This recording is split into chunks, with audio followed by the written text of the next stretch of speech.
Na, hogy tetszik az én kis langyipalotám, pajtás? Na, hogy tetszik? Rózsaszínre lesz festve, és a legjobb hírt te fogod kifesteni. Menyezettől.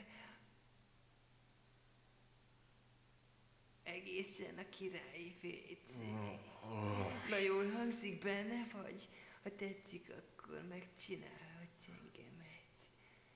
Segbe baszhatsz. Leszophatsz. Illetve kinyalhatsz engem. Na, hogy tetszik, Torin? Na, várra már válaszolni. Olyan jó kis bazás lesz. Előre érzem a farkamban. Ó, hát én nem érzem. Ó, majd tagadnak az erek. Tagadnak a gatyában az erek, Torinnak nézed. Megszámoljuk, hány él van a farkamon. Gyere, tapints. Te buzi.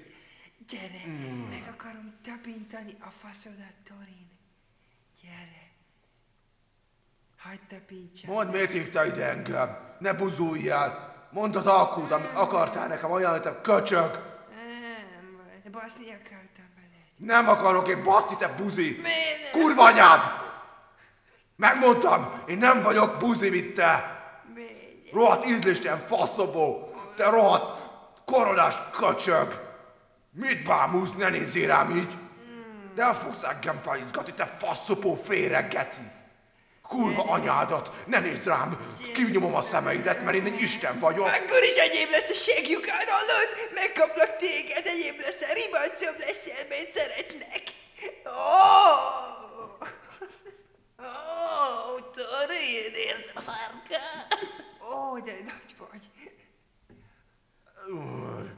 Na, basjunk, vagy mi lesz már? Nem várok estig.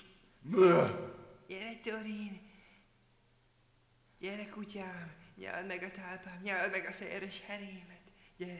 Gyere, adok neked puncit, meg faszt is, meg mindent kapsz. Nem.